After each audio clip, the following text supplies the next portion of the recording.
नमस्कार, मैं हूं श्रद्धा। आप देख रहे हैं न्यूज 24 और बड़ी खबर इस वक्त की आपको बता दें, मुंबई में बीजेपी ऑफिस में अब जश्न की तैयारी है, क्योंकि महाराष्ट्र में सियासी खेल पूरी तरीके से बदल गया और अब उसके बाद अब मुंबई में बीजेपी के ऑफिस में जश्न की तैयारी। दोपहर 2 बजे बीजेपी जश्न मनाएगी। तो अब एकनाथ शिंदे, मुंबई के नए मुख्यमंत्री डिप्टी सीएम देवेंद्र फडणवीस, और मुंबई में अब बीजेपी जश्न की तैयारी में है। आज एकनाथ शिंदे जो बागी विधायक हैं उनके साथ वापस मुंबई आएंगे और 2 बजे अब बीजेपी जश्न मनाएगी। बीजेपी के ऑफिस में जश्न की तैयारियां जोर शोर से अब जश्न की तैयारियां की जा रही हैं। और हमारे साथ हमारे सहयोगी जुड़े हुए हैं विनोद मंत्रालय से, दीपक हमारे साथ फडणवीस के घर से और इंद्रजीत बीजेपी ऑफिस से जुड़े हुए हैं। इंद्रजीत का रुख करना चाहेंगे। इंद्रजीत, अब बीजेपी ऑफिस में जश्न की तैयारी जाहिर है जोर शोर से तैयारियां की जा रही होंगी। जी बिल्कुल, जश्न की तैयारी कर रही है बीजेपी। और देखिए कि जो बीजेपी के नेता हैं, कार्यकर्ता हैं, वो आना शुरू हो चुके हैं। अतुल भातखलकर जी हैं प्रवक्ता। आज जश्न की तैयारी हो रही है, क्या क्या कहेंगे? नहीं, राज्य में भारतीय जनता पार्टी की सरकार आ गई है और जो राज्य को 2.5 बरस भ्रष्टाचार, कुनिर्णय का एक ग्रहण लग गया था, वो ग्रहण खत्म हुआ और फिर से एक बार महाराष्ट्र माननीय देवेंद्र फडणवीस जी के नेतृत्व में विकास के तरफ प्रगति करेगा। किसान हो, आम आदमी हो, झुग्गी झोपड़ी में रहने वाला हो, शहर का आदमी हो, इन सभी के विकास का काम कल से प्रारंभ हुआ और इसके लिए, इसका जश्न मनाने के लिए आज हम यहाँ इकट्ठे। अतुल जी, एक सवाल कार्यकर्ता भी पूछ रहे हैं और सोशल मीडिया पर भी बार बार पूछा जा रहा है कि अगर शिवसेना के ही किसी को मुख्यमंत्री पद देना था तो बात तो पहले ही बन सकती थी, 2.5 साल, और 2.5 साल मुख्यमंत्री पद भी मिल जाता। देखो, ऐसा सवाल पार्टी में तो किसी ने किया नहीं है, ये पहली बात है। दूसरी बात है, आपको भी ये मालूम होगा कि आज शिवसेना ने एक आखिरी प्रयास किया कि कल से जो अधिवेशन चालू होने वाला वो नहीं होना चाहिए। इसका मतलब क्या था? इसका मतलब यही है, जो हम आरोप कर रहे थे कि उद्धव ठाकरे जी को खुद को मुख्यमंत्री बनना था, इसके लिए उन्होंने ये सब काम किया। नहीं तो एकनाथ शिंदे मुख्यमंत्री बन गए तो एक शिवसैनिक मुख्यमंत्री बना, तो उन्होंने स्वागत करना चाहिए था।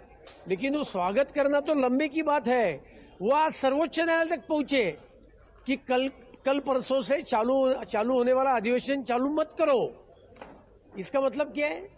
इसका मतलब यह है कि शिवसेना का कोई आदमी मुख्यमंत्री नहीं बनना चाहिए था, उनको खुद को बनना था। इसके लिए आपका ये जो सवाल है वो सवाल ही बेबुनियाद है।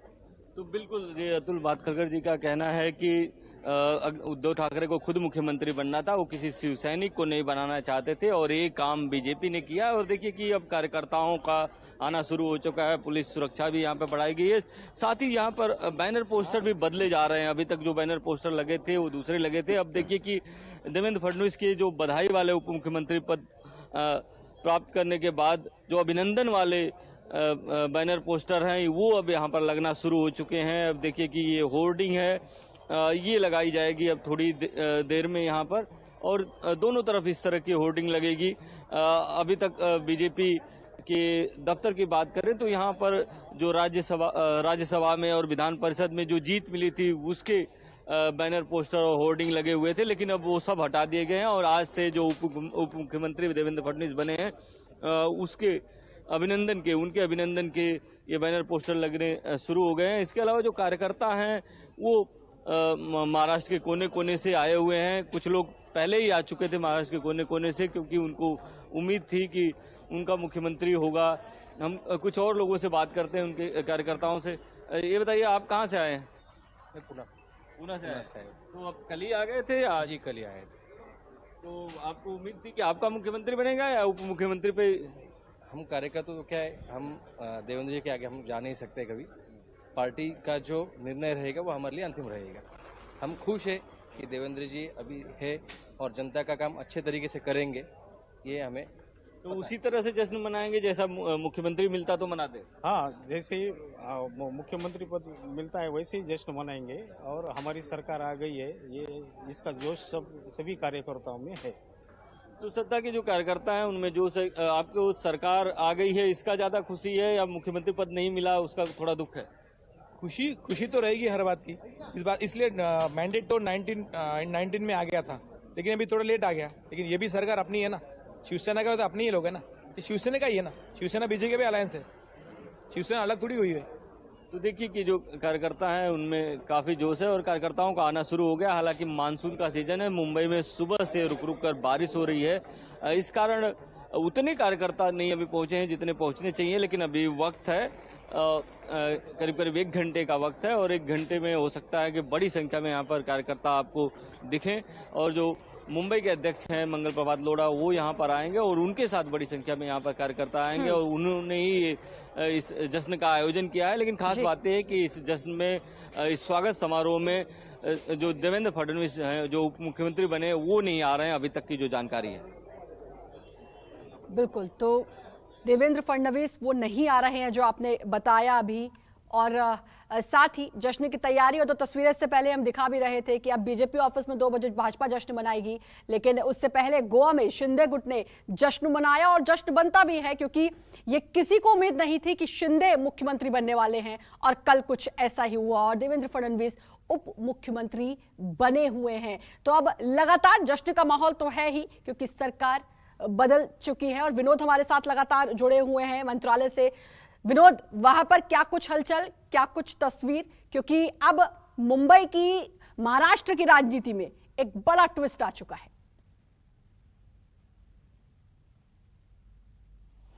देखिए, फिलहाल मंत्रालय के बाहर तो हलचल काफी कम है।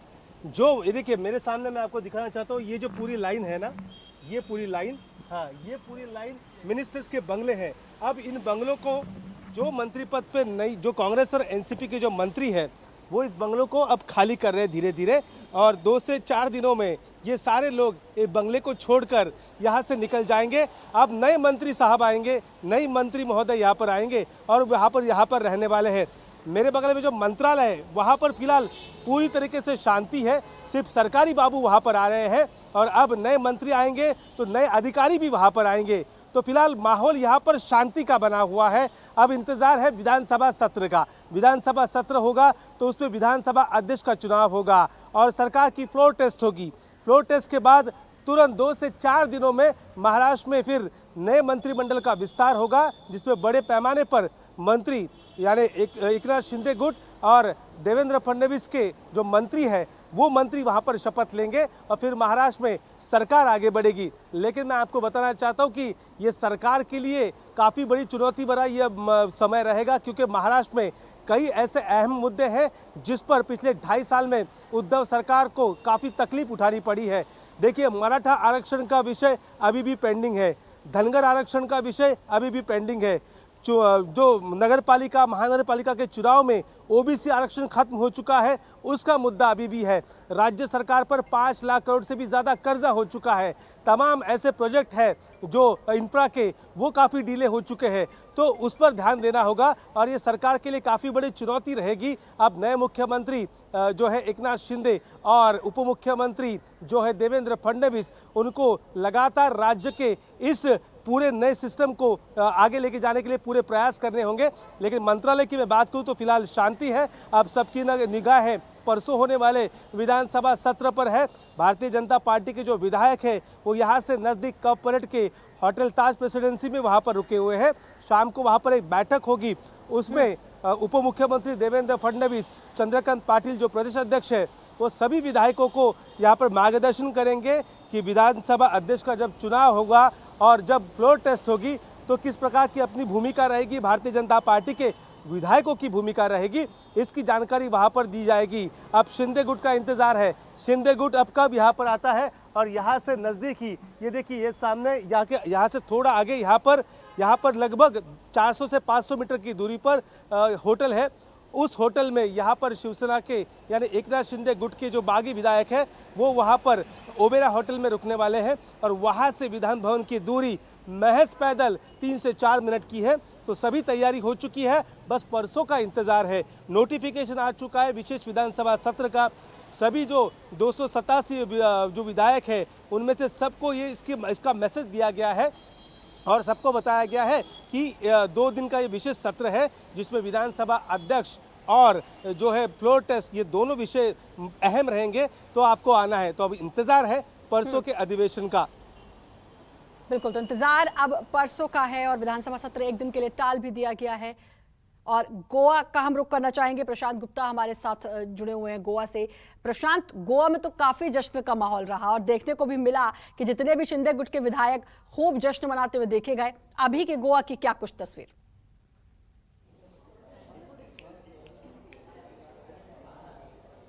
देखिए, मैं आपको बता दूं कि आज सुबह 11 बजे के आसपास जो है वो एकनाथ शिंदे ने यहाँ पर बैठक ली है। जो उनके साथी विधायक हैं और जो शिवसेना चालक होकर अपने आप को 39 विधायक जो यहाँ पर रुके हुए हैं वो यहाँ पर थे और उनके साथ में बैठक ली। और अब तो कुछ देर के बाद यहाँ पे एक प्रेस कॉन्फ्रेंस शुरू होने जाएगी और उसके बाद उसमें अगली रणनीति का खुलासा करेंगे। और जो भी सवाल उठ रहे हैं कि आखिर जब विधानसभा में व्हिप जारी किया जाएगा तो कौन व्हिप जारी करेगा। आज उद्धव ठाकरे गुट की तरफ से एक याचिका भी दाखिल की गई जिसमें कहा गया कि बड़ी उहापोह की स्थिति होगी अगर दो व्हिप जारी करती है कोई भी पार्टी, तो उसमें कौन से व्हिप को माना जाएगा और कौन से विधायक कैसे माने जाएंगे।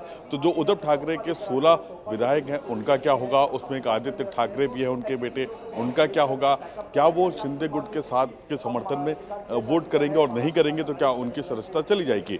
मैं आपको बता दूं कि मैं इस समय गोवा के ताज होटल के अंदर हूं जहां पर ये विधायक रुके हुए हैं, एकनाथ शिंदे भी रुके हुए हैं यहाँ पर। कल तक यहाँ पर दीपक केसरकर जो कि मीडिया प्रभारी हैं एकनाथ शिंदे गुट के, वो अकेले आते थे और वो अकेले आकर मीडिया को संबोधित करते थे। कल 2 बार उन्होंने संबोधित किया, लेकिन आज यहाँ की तस्वीर कुछ बदली हुई है। मैं अपने कैमरा पर्सन से चाहूँगा कि थोड़ा सा दिखाएं वो कि आज यहाँ पर 5 चेयर लगी हुई हैं। तो उम्मीद की जा रही है कि शायद आज यहाँ पर एकनाथ शिंदे भी आएँ और वो मीडिया के सामने अपनी बात को रखें और मीडिया के सवालों का जवाब भी दें। कल तक यहाँ पर 1 कुर्सी हुआ करती थी, 1 चेयर हुआ करती थी, लेकिन आज यहाँ पर 5 चेयर हैं। इसका मतलब है कि एकनाथ शिंदे के साथ दीपक केसरकर के साथ में बाकी लोग भी आ रहे हैं और हम उम्मीद कर रहे हैं कि शायद एकनाथ शिंदे भी यहाँ पर आए और वो अपनी आगे की रणनीति का खुलासा करें। हमें जो सूत्रों से जानकारी मिली है वो हमें पहले ये मिल रही थी कि आज दोपहर के बाद यहाँ से जो विधायक हैं, जो एकनाथ शिंदे गुट के विधायक हैं, वो यहाँ से मुंबई के लिए रवाना हो सकते हैं। लेकिन फिलहाल जो हालात हैं और जो फिलहाल जो चीज़ें बनी हुई हैं उससे ऐसा लगता है कि शायद इसमें देरी हो सकती है। वो आज की बजाय कल गोवा से मुंबई की तरफ निकलें, ये अभी स्थिति क्लियर नहीं हो पा रही है और इसीलिए हम लोग यहाँ पे वेट कर रहे हैं जिससे हमें स्थिति की क्लियर हो सके कि आगे की रणनीति क्या है, कौन व्हिप जारी करेगा।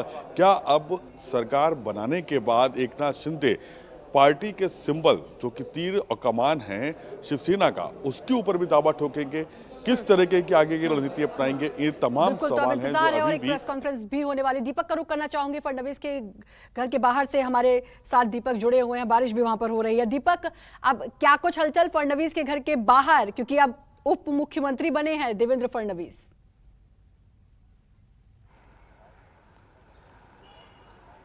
जी, फडणवीस के घर पर सुबह मुंबई पुलिस कमिश्नर जो नए हैं विवेक फंसालकर, वो पहुंचे हुए थे।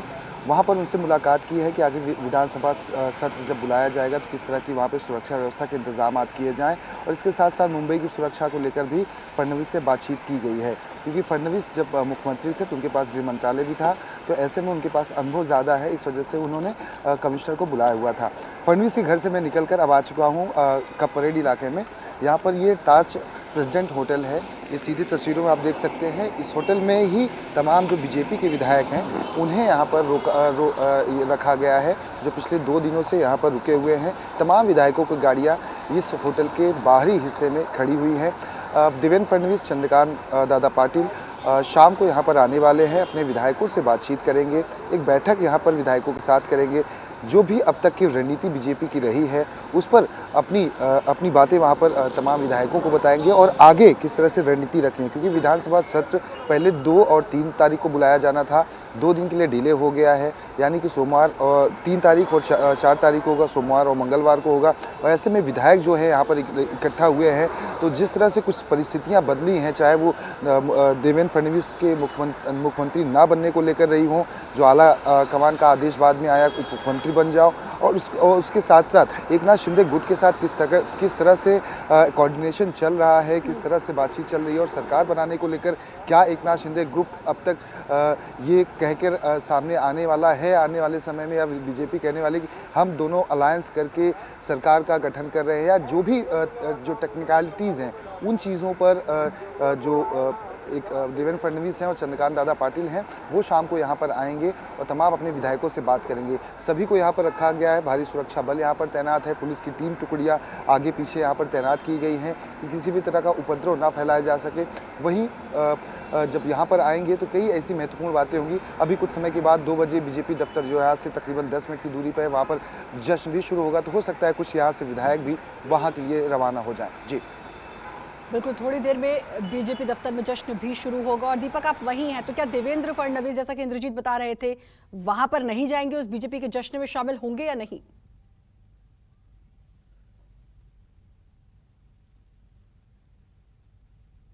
जश्न बड़ा होगा तो ऐसे में देवेंद्र फडणवीस जरूर जाएंगे, क्योंकि जो पूरा श्रेय जा रहा है जिस तरह से महाविकास अघाड़ी की में टूट हुई, उसके बाद शिवसेना में खासतौर पर 39 विधायक टूटकर एकनाथ शिंदे के पाले में चले गए और आज मुख्यमंत्री बन गए हैं। तो ऐसे में देवेंद्र फडणवीस के जाना संभवतः तय माना जा रहा है कि देवेंद्र फडणवीस समेत तमाम जो वरिष्ठ नेता हैं बीजेपी मुंबई और महाराष्ट्र के, वो सभी वहाँ पर इकट्ठा रहेंगे। क्योंकि इससे पहले भी जिस तरह की 2 दिन पहले तस्वीर आवाज आ रही है जब देवेंद्र फडणवीस को मिठाइयाँ खिलाएगी बीजेपी महाराष्ट्र के तमाम बड़े नेता मौजूद थे। क्लियर आ जाएगी सर आपको?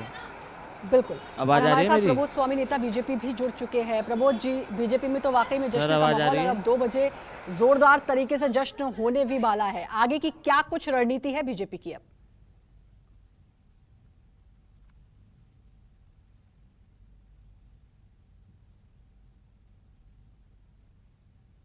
प्रमोद जी, सुन पा रहे हैं आप मुझे?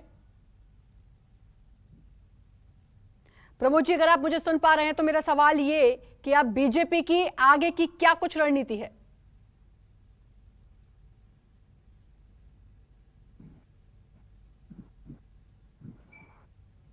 चलिए, प्रमोद जी से फिर से संपर्क साधेंगे और उनसे मेरा फिर से यही सवाल होगा कि अब बीजेपी ने आगे के लिए क्या कुछ सोचा है, क्या कुछ बीजेपी की रणनीति आगे रहने वाली है। लेकिन इस सब के बीच गोवा में एक प्रेस कॉन्फ्रेंस होने वाली है। इसके अलावा अगर हम बात करें बीजेपी ऑफिस की, जो कि मुंबई में, वहां पर जश्न की तैयारी बीजेपी लगातार कर रही है। प्रमोद जी, आप मुझे सुन पा रहे हैं?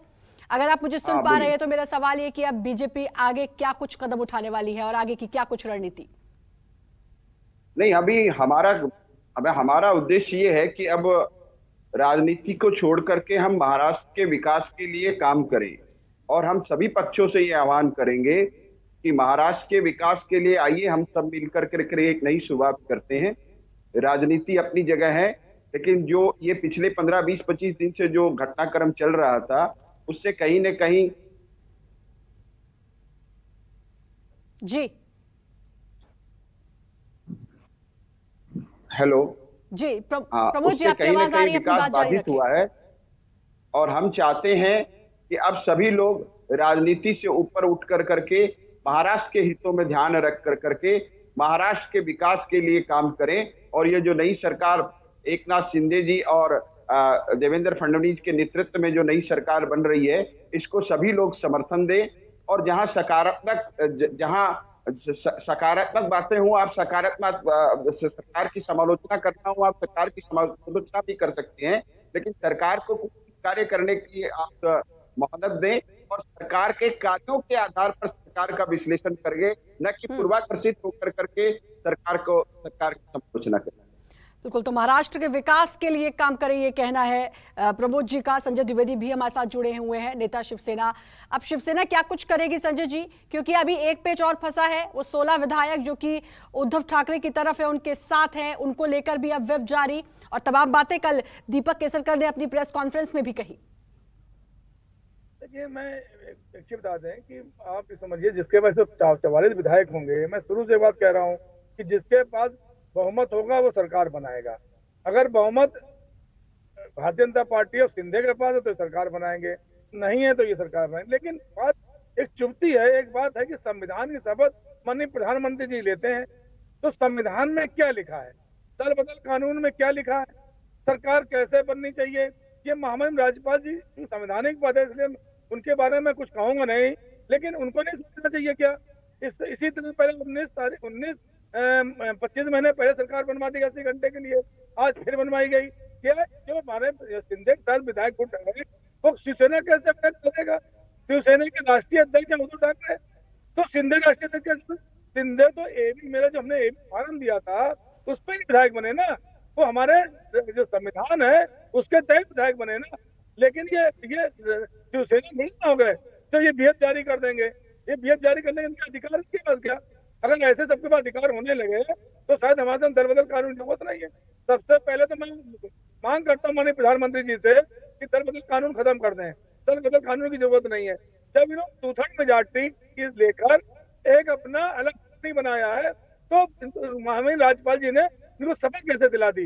ये पूरा देश सोच रहा है। आप किसी भी संविधान विशेषज्ञ की बात करके देख लीजिए, जब तक 2/3 भाग भाई आप शिवसेना उद्धव ठाकरे कहें कि हम सिंधे जी को मुख्यमंत्री बना रहे हैं तो बात समझ में आएगी।